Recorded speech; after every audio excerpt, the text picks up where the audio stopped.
Ladies and gentlemen, welcome to the show. Neil Pickup, the Fat Lad, with you in the mother fluffing house. And it is my honour and pleasure to one more time have Herman Stevens II in the seat. And if you haven't seen the first part of this, I'm going to put the link in the description. Get yourself back there, check it out, and then come back. And we're going to get going right now with part 2. For those of you who didn't know, Herman's house recently blew down. And you can see it behind him there. He's got a little bit of work to do, ladies and gents. Look at the state of that. As I say, get yourself back to part 1 and you'll understand exactly why. But Herman, we were just getting warmed up, mate. We're just getting warmed up into your career. And I believe we've just been talking about your move from the South up to California. And you started to make waves with a pretty notable win over one Mr. Lightning Luke Kint. So where was next from there, brother? Yeah, and I think we missed something I want to focus on is, I guess, my mentality at the time. And I think you even opened with, discussions on work ethic and distractions, right?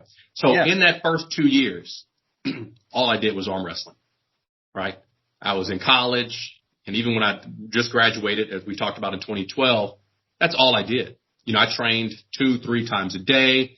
I'm a high frequency component. I like high frequency training, right? That's what I push, and I think that's the best way to go. So I'm training all the time, and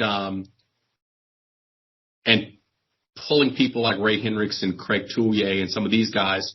The mentality that I have at the time is that I cannot and I will not be top 10 in the United States without steroids. That's what's in my head at the time. Okay. And that's not what people are telling me.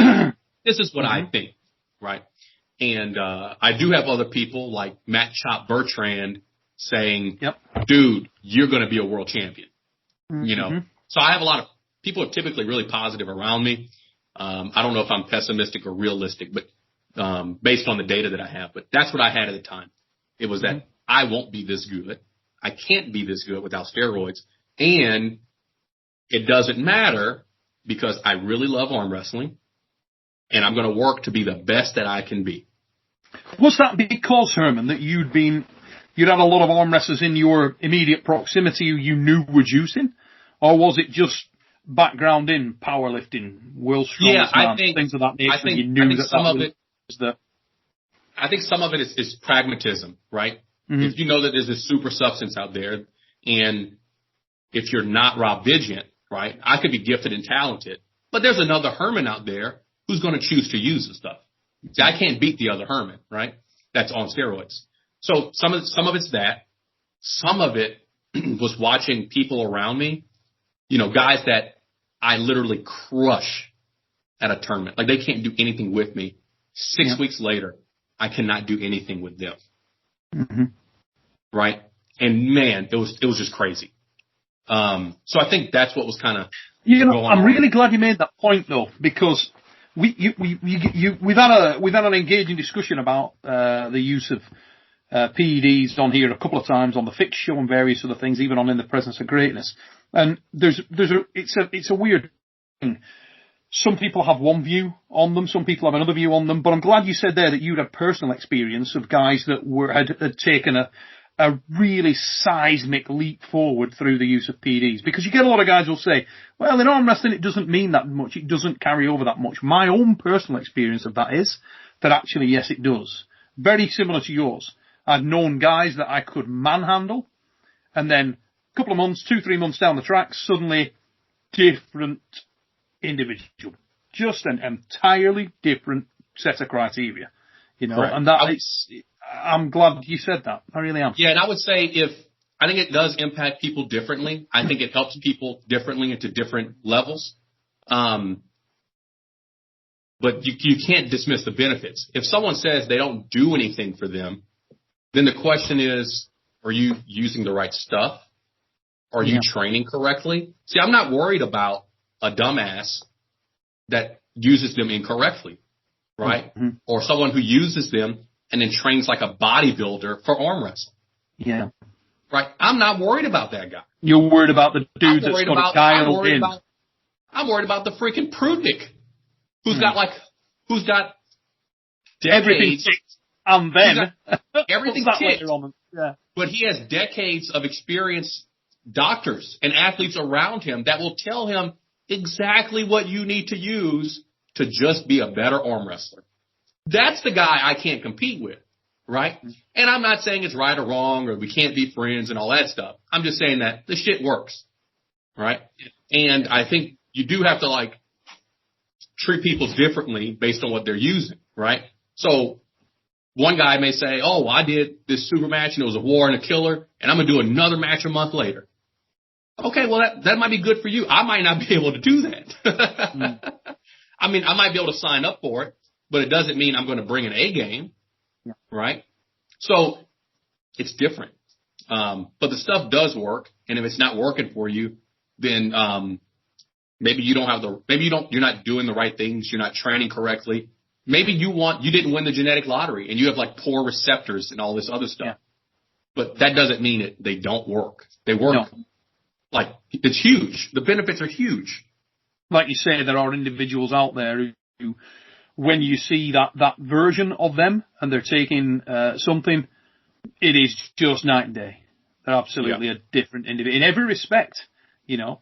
Even the confidence benefits that it gives them, even that is a huge aspect, underlooked aspect, where a guy will come in there and when they're not juiced up, you can see they're asking themselves, it changes the level of aggression in them, it changes the level of commitment to the hit. Everything is different. It's just a different person. It's night and day.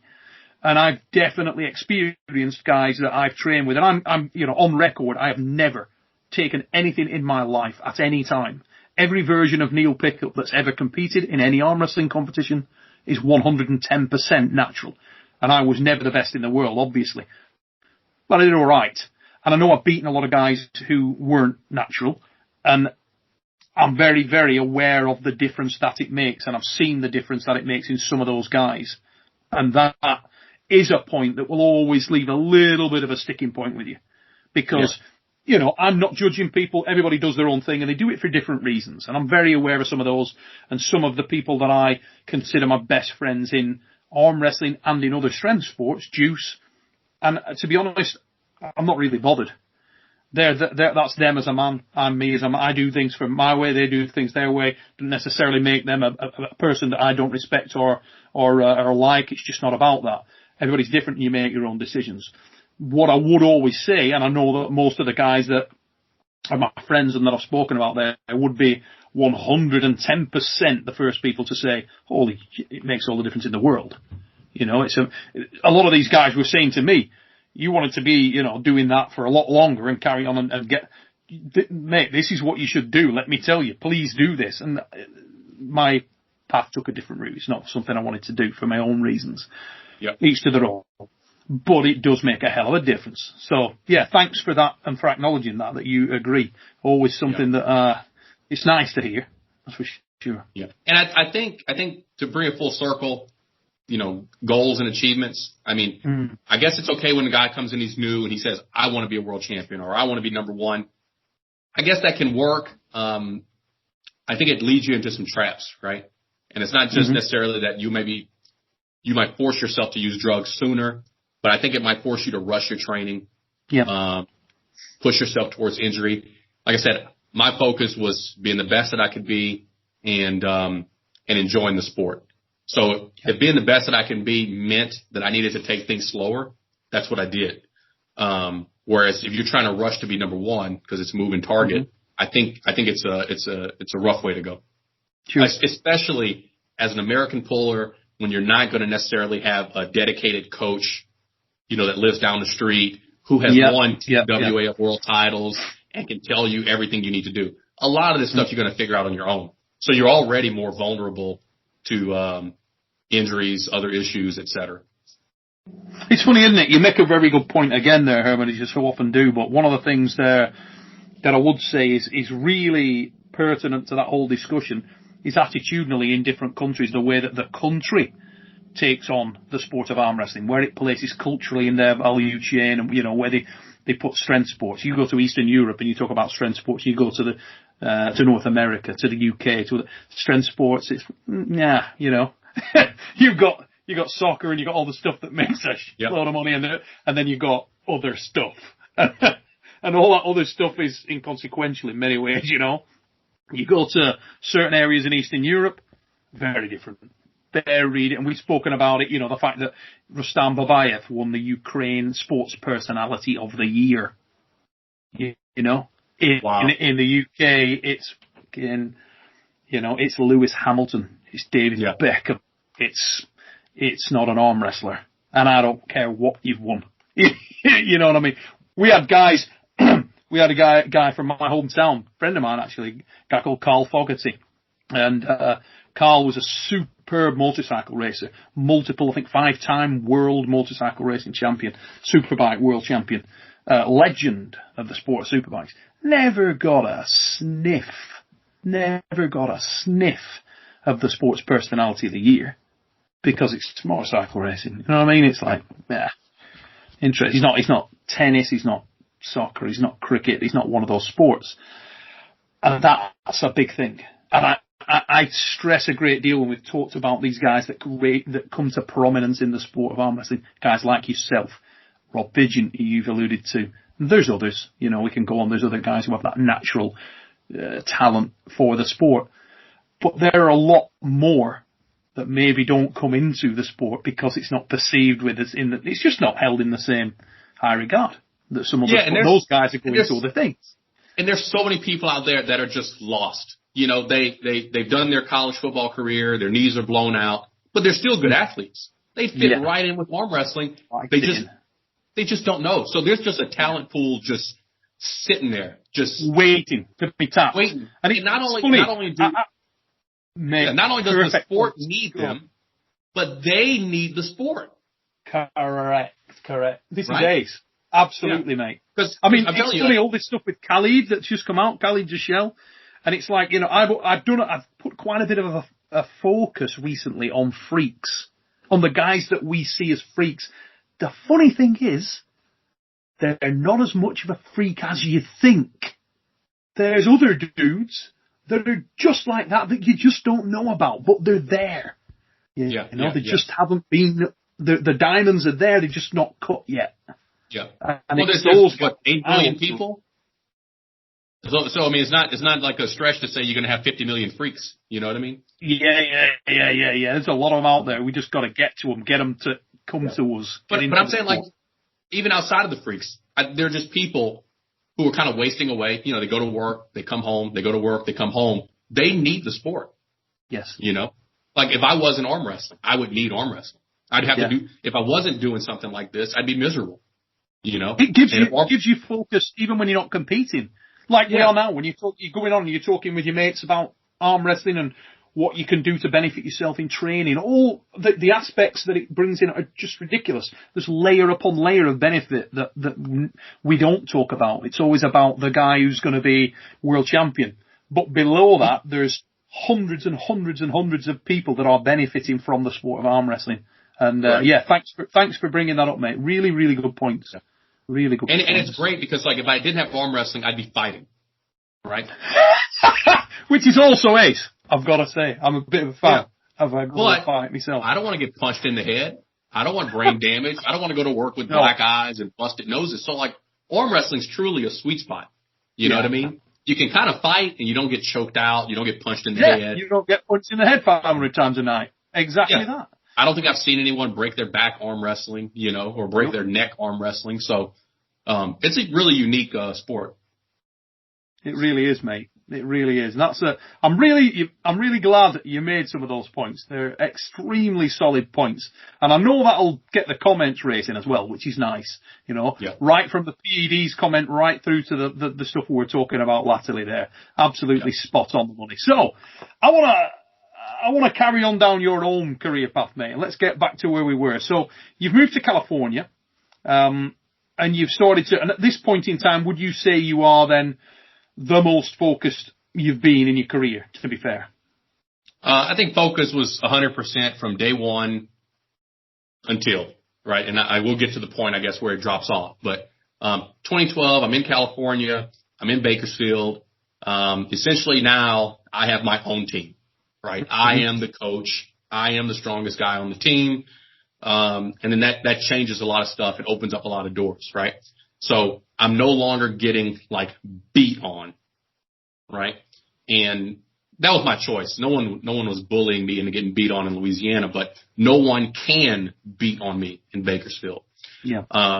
At this point, I can practice for 3 hours and then go back to lifting weights the next day. Yeah. Right.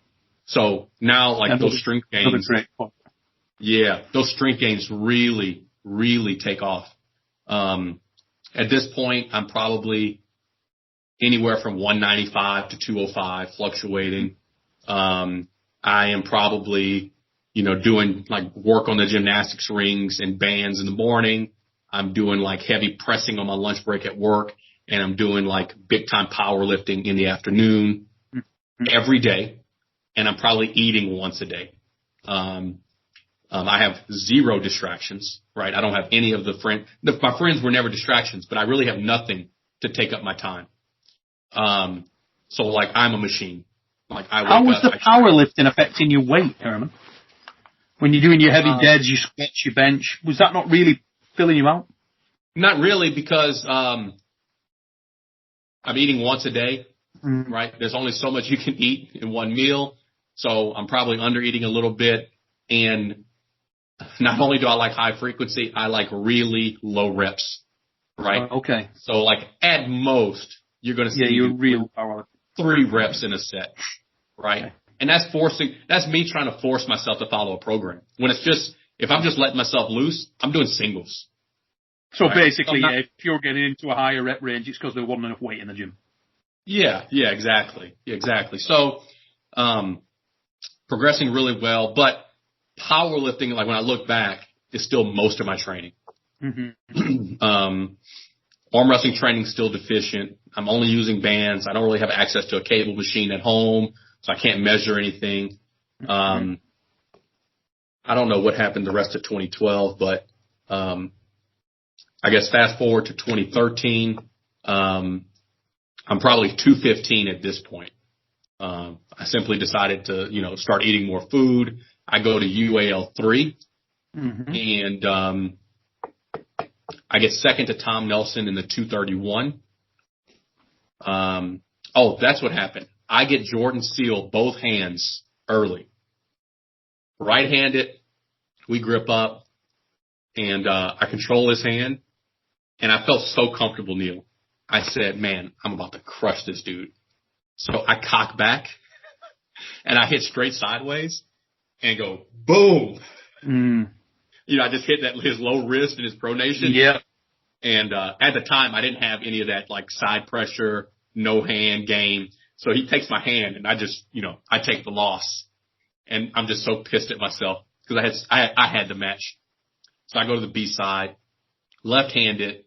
I don't know what happened there, but he just crushed me. And I was just like, holy shit. Nothing I can do with that guy. Go to the B side, both hands. Right hand, same thing. I come here, and I just say, okay, slide elbow forward. Laid him down. And then left hand, I loaded my riser, like huge. And then when he went for that low hand deal, I think it just like kind of popped his wrist. And I beat him pretty easily or whatever. But that was a pretty good day. That was a really good day because Jordan is no. Yeah, so that was definitely the biggest stage, right, that I'd been on at the time. I was at UAL 1, but amateurs, and that was the first UAL event. UAL 3, had the bright lights and the cameras, and, I think Michael Todd pulled Jerry Carteret that day. And I couldn't do anything with Tom Nelson in the finals or anything like that. Tom's just Tom.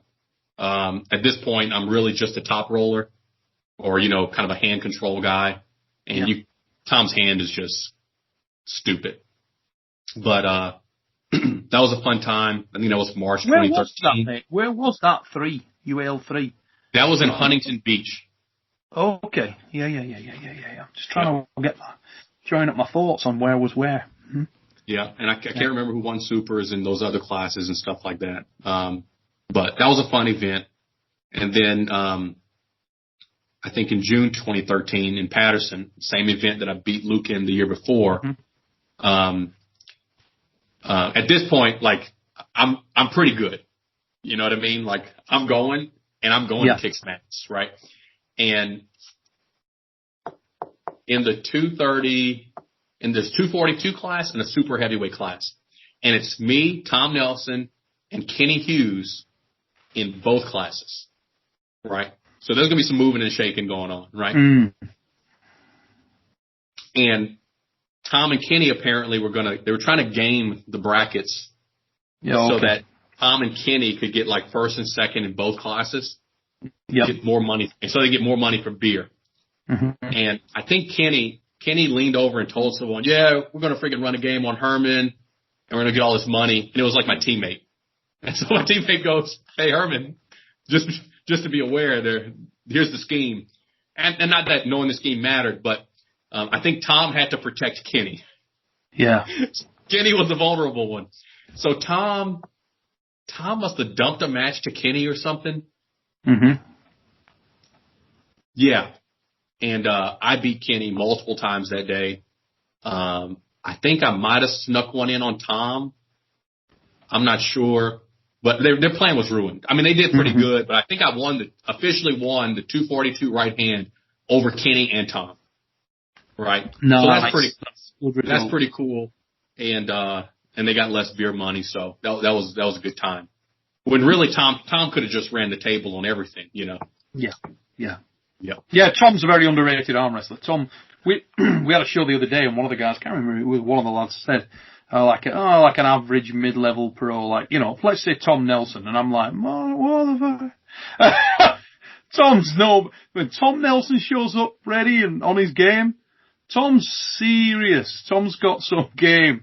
There's no, you know, outside that upper echelon elite level, Tom's a solid arm wrestler, really solid arm wrestler, and left-handed very much so. And he's a big guy. Yeah, you know what I mean? Tom at 220, that's a big dude.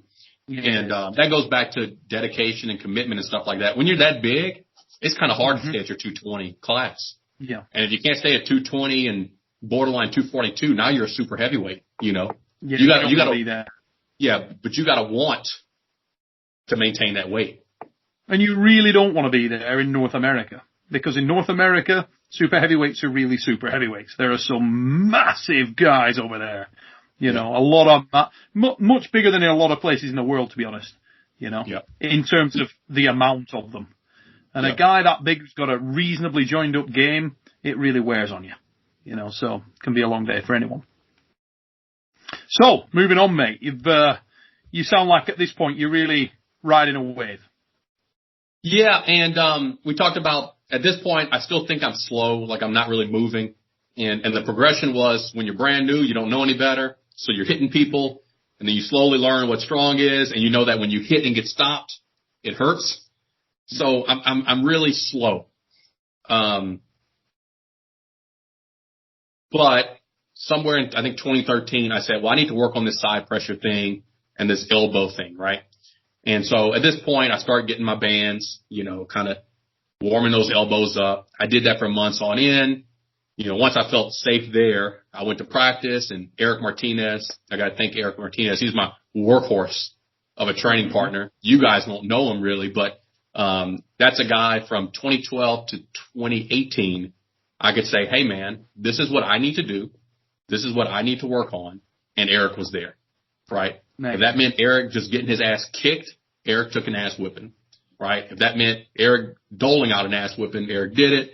No matter what, Eric was always there. So having those training partners, it's pretty good. Everyone always talks about, everyone always talks about, oh man, if Herman was my training partner, or Rob Vigent was my training partner, or Craig.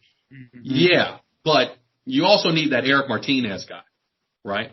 Because Herman's getting old. I've got messed up elbows. I'm not going to let you beat on me anymore, right? But Eric might.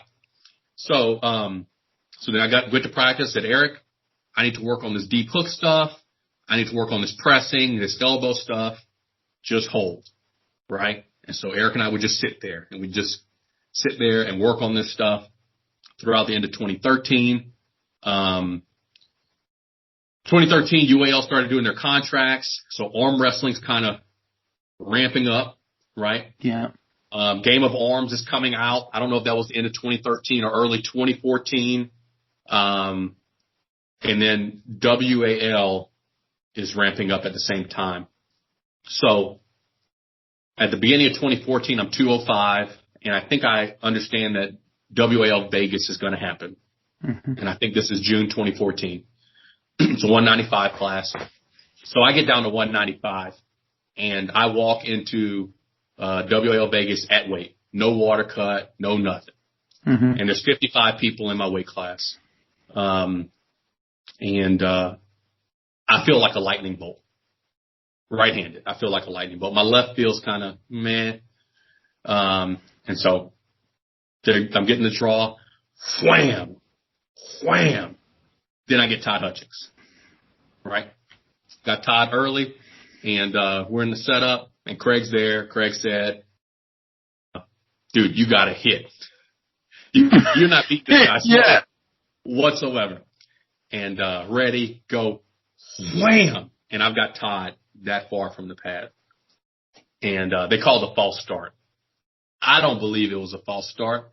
But you know how it is. It's like any sport. Like if you're going to beat the man, you got to really beat the man. They're not going to, you know what I mean? You got to earn it, grind it out. Ready, go.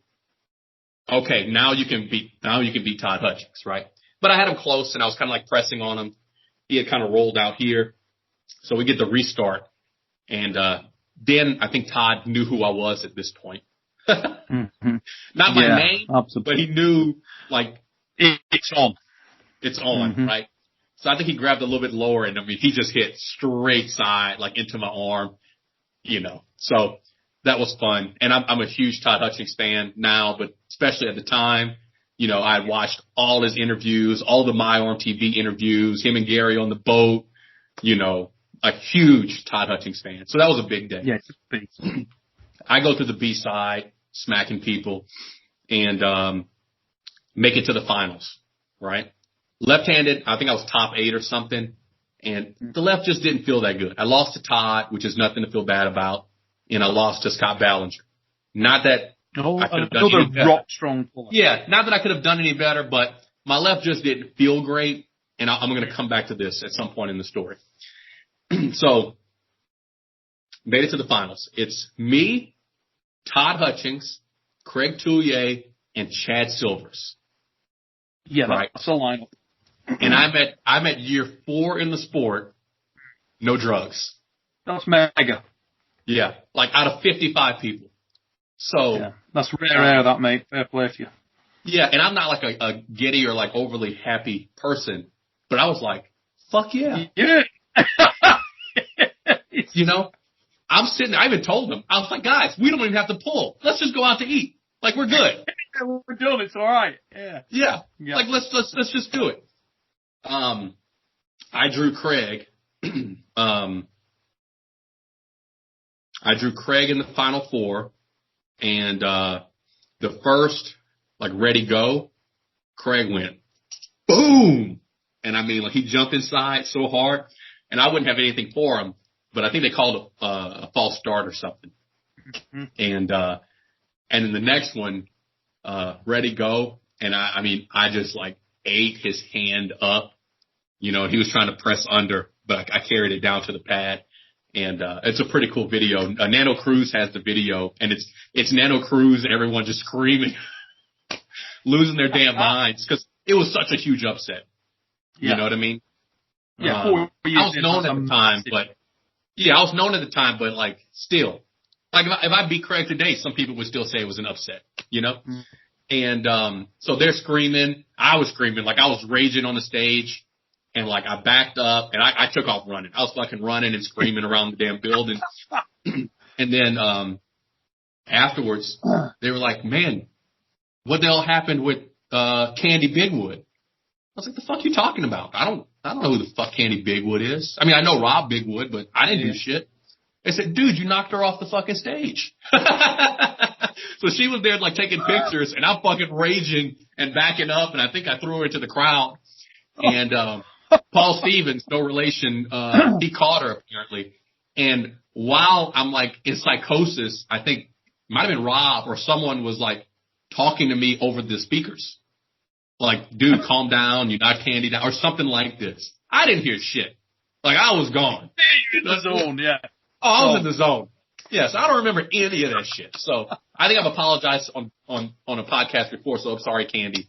I hope you don't have any long-lasting injuries. But so on the other side of the bracket is Todd and Chad Silvers. Mm-hmm.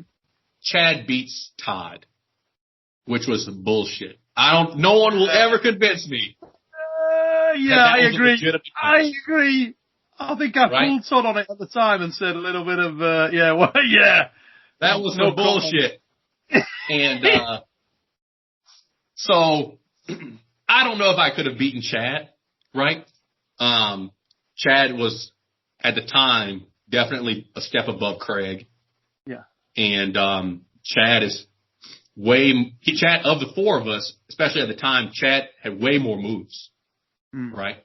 Chad is way more multidimensional than me at the time. Craig. He's a magnificent arm wrestler.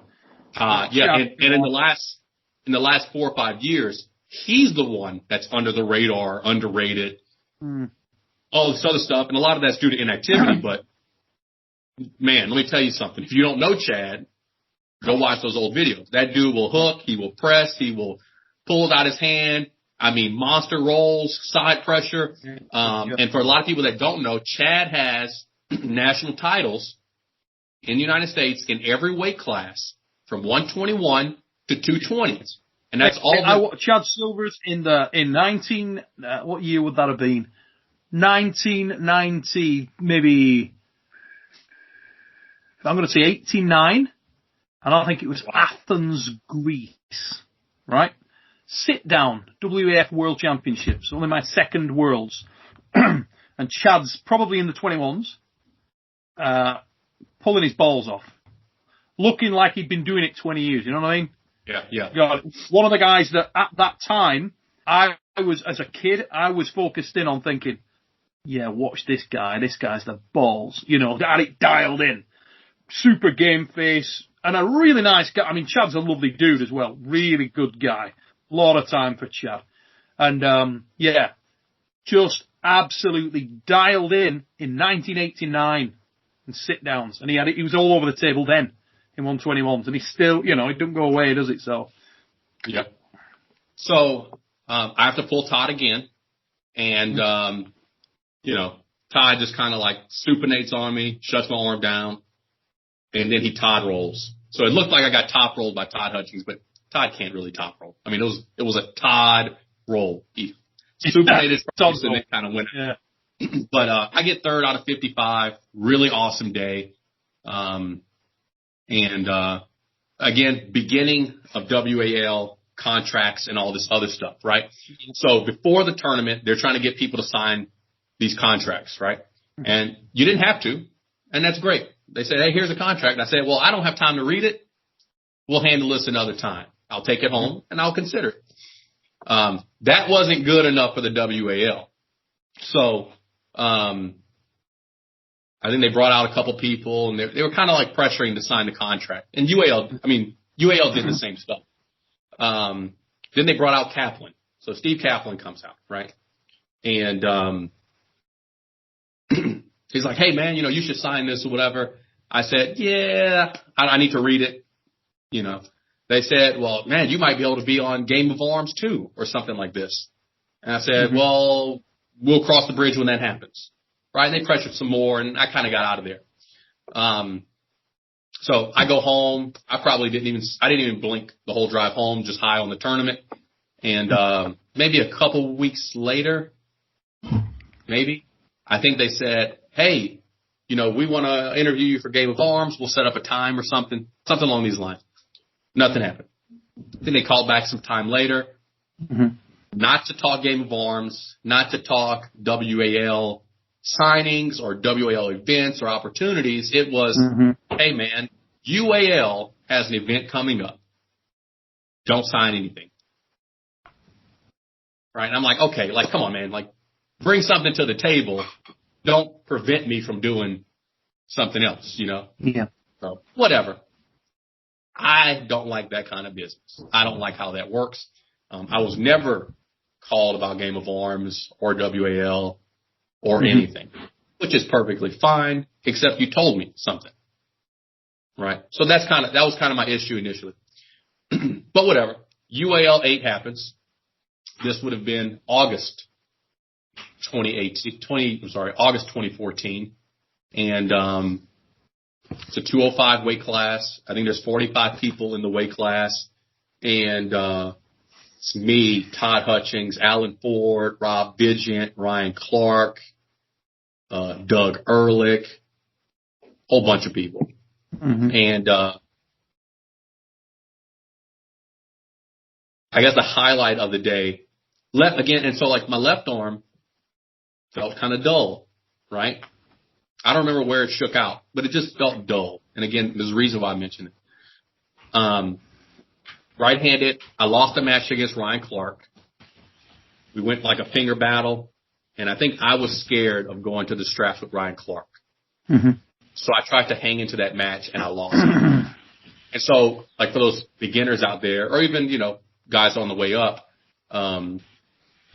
that fear can get you. You know what I mean? Like, that's part of the growing, sure. You have to do, right? And at some point, I crossed the line where I said, well, I'll just go to the straps because I'm strong enough. But at that point, I didn't have the balls or the knowledge to know that, yeah, I could do that. Like, I can pull with Ryan Clark in the straps, and I paid for it. I lost that match. And then I drew, at some point I drew Todd Hutchings again. And, and like, I don't know if the match was like really that lit up at the beginning. Yeah. But when they said go and I took Todd about to here, the place was losing it. No. So, yeah. Yeah. And I mean, it was such a good move. Like when you look at the camera, I mean, it was like the high drag. Like textbook. If I could write a move, that's probably what it would look like.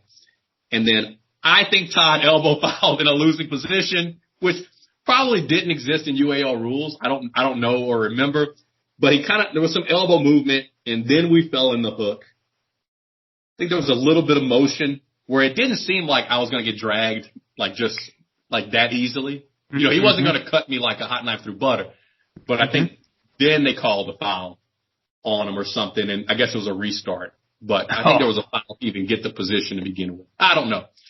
And again, on the second start, Todd changes it up, and he just cuts big time inside, as I'm dragging back. And again, normal progression you're going to have against guys that are better than you, right? You're going to get a shocking win or just movement on them, then they adjust. Then you get an even bigger movement on them, then they'll adjust. Eventually, you can probably do something with the guy. But that was huge. And you go look at the video, and everyone's like jaw drop, behind the deal. And I think Alan Ford had longer matches with Todd, but I think I was the closest one to actually. Yep. Was this event in Vegas? Was it the famous Justin Bishop Giannis tournament where Justin Bishop dumped Giannis in the first round? This was also Huntington Beach, I think. Okay. That's where UAL was based in that area. Yes. Yeah, absolutely. Yeah. And so, and I also pulled Rob Vigent that day, right? Okay. And, it's just the greatest thing ever. And none of the Rob stuff's on film, but, I think I got called to the table first, maybe. So I'm sitting there waiting, and, you're announcing, Neil, so that makes it even better. Yeah. And Neil goes, this man, needs no introduction. This is like God's gift to the world. If you could build an arm wrestler, this is what it would be. You had one of your trademark comments. You talked about his chicken legs, his giant upper body, Rob Vigent, the crowd goes wild. And Rob comes to the table. And Rob and I've never talked about this. Rob and I have an interesting dynamic where we go from like cool to like maybe Rob raging. And then we're cool again. And usually it's because of something I said that, Rob I don't even think he even disagrees with it. I just think he misinterprets or he takes it the wrong way. But I like Rob. And, it's class. Rob's ace. And we get to the table and Rob grabs me like low on the wrist. Oh, shit. Right? And in my head, I was like, holy shit. this is awesome. And it's on. I process things really fast. So the computer's flying and I'm sitting there replaying shit. And what I'm replaying is Rob saying, not to me, but like in interviews and the internet, nobody like at 200 pounds can outhook me. Right? You've heard Rob say that. Yeah. Right? And I said, this dude is just going to hook me. He's going to just straight up hook me because he knows like he can win there. Like there's no chance that I could beat him there. And I probably couldn't beat him there. The problem is, it's actually hooking me like this. And when I saw that, I was like, okay, Herman, get a neutral grip. Don't force him to regrip. We're good. We're all good. And they said, don't move, go. And I went, wham. Oh man.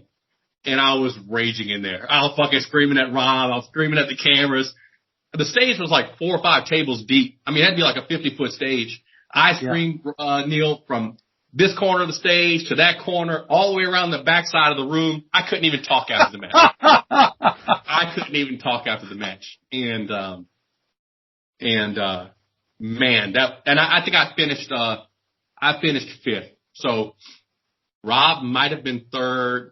Ryan Clark might have been 4th. I would have been 5th out of like 45. But I beat Rob. Rob beat Ryan. Ryan beat me.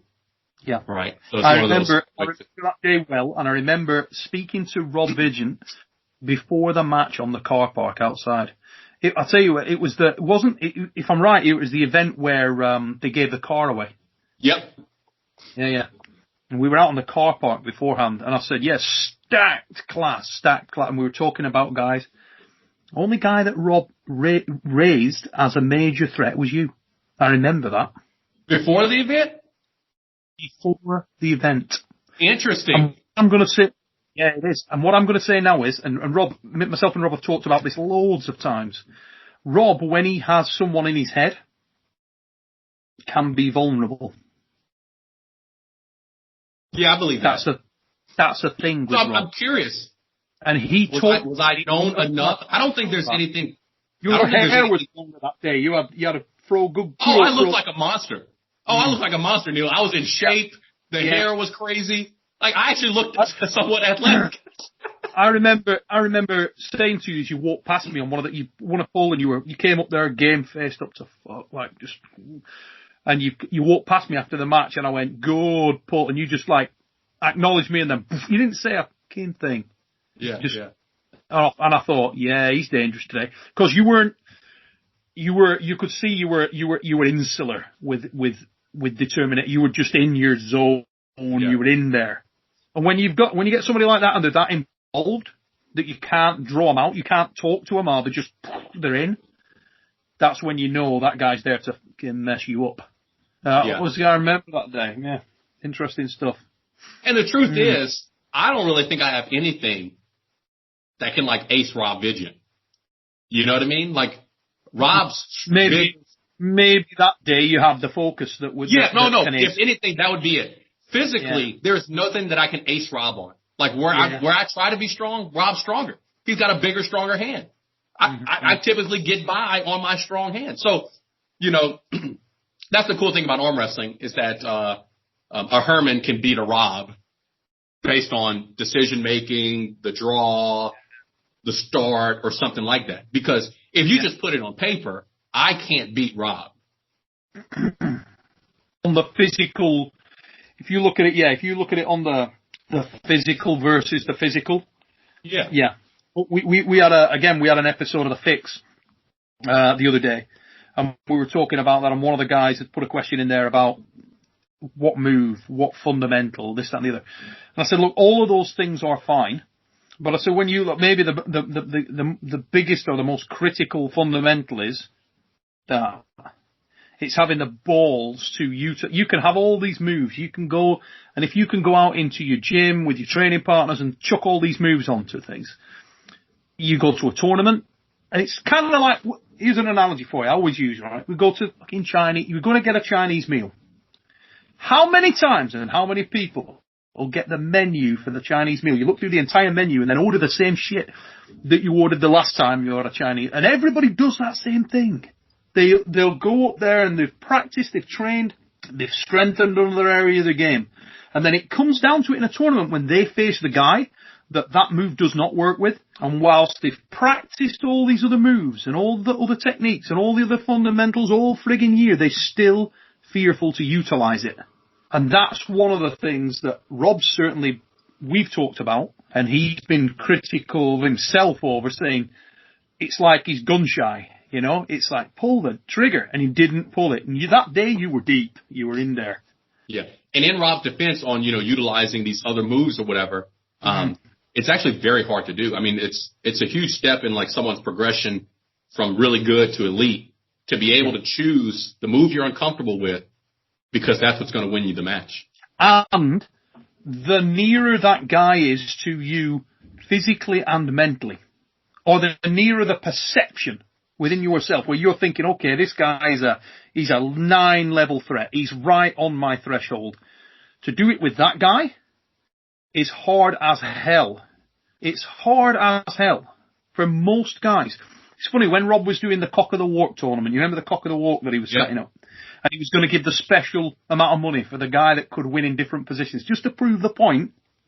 That was following conversations that we'd had on, I think it was the WAL This Week podcast, where we were talking about guys having the bollocks to actually utilize the different styles, technical range, even the top guys, even the elite guys, when it's on. Anybody can do it when you're pulling a guy who's 2 tiers down from you. Yeah. And you'll be sitting there and posing all day. No problem. You get in with the guy who's shaking your friggin' foundations. Do it with that dude. And how many times can you look at yourself in the mirror and think, you know what, it was on there, I was really under it. You mentioned it a moment ago with the Ryan Clark thing. And it's that mental progression to, okay, I need to change something and I need to change it now. And I think I see that, obviously I've got a proximity to combat sports as well, and you see it there a lot. Guys fighting a certain way needs to everybody in the friggin' arena can see he's getting his ass handed to him. And you need to change something up because this guy's kicking your leg all day. You need to change it up. They don't do. Yep. It's there. You know how to do it. The corners tell them to do it. But they don't do it. Same deal.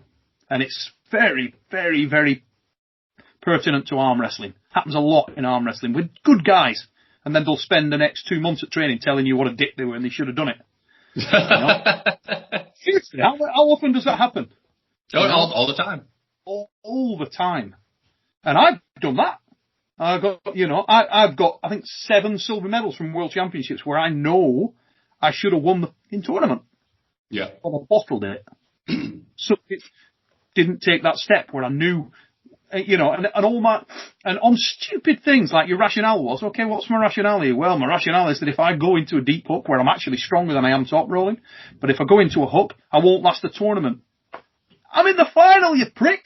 There is only one pot. You know what I mean? And you still don't fire. And then you walk off and you're on the plane going home thinking, oh my God, you peen-ass. You were in the final. You didn't have to beat it. You only had to beat that dude. You should have gone with every fibre if you're being chucking it in there. For some reason, gun shy. It's a thing. Yeah. And so, I guess at this point, it's going to tie back some of the mental processes. This is 2014. So we talked about, 2013, maybe getting wins on Jordan and Kenny and Tom. At this point in 2013, I was definitely top 10. I think at 242s because that's where the in the hook rankings were. So 3 years, I was top 10. I never thought I could be top 10 without steroids, but I was still clean. Fast forward to that down, mate. Surely top 5. In 2013? Surely. Yeah. I would have had to have pulled a 198 event and proven that I was top 5 in 2013. All this UAL, WAL stuff was 2014. Okay, so, excuse me. Yeah. Yeah. I'm talking at that point, I was definitely top 5. Maybe 2 or 3 in North America, maybe at 198. I think Rob said it was number 3. So I must have been behind Todd and Alan Ford or somebody. I could be wrong. Did you ever pull Alan? Straight up? Okay, so I think that segues us into 2015. Right. Well, we're just coming into 50 minutes into this episode. Yep. So let's stop there for this one. And we will pick this up. Now, guys, for those of you watching this show, myself and Herman have been on for a couple of hours. We're going to take a break now and allow you guys to get involved here as well. Because this is only the second episode with Herman. We're going to be doing a number of additional shows. We want to get your questions over to this guy as well. So please put your questions in the comments. Send them over to Herman. Send them over to the Supernatural Strength Facebook channel. PM them, let us know, and we will get those questions out there and ask Herman in the next episode, in episode 3. As I said at the start of the show, if you didn't catch part 1 and you've watched all this, please go back, watch part 1. I've got the link in the description. Check it out and learn more about one of North America's under the radar top middleweight stroke light heavyweight arm wrestlers. Herman, absolutely love that, mate. Real honour and a pleasure having you on at last. It's been too long. Thank you for coming on and for taking the time out. Yes, sir. Ladies and gents, if this is your first visit to Supernatural Strength, please like, share, subscribe. Do it now. Hit that bell.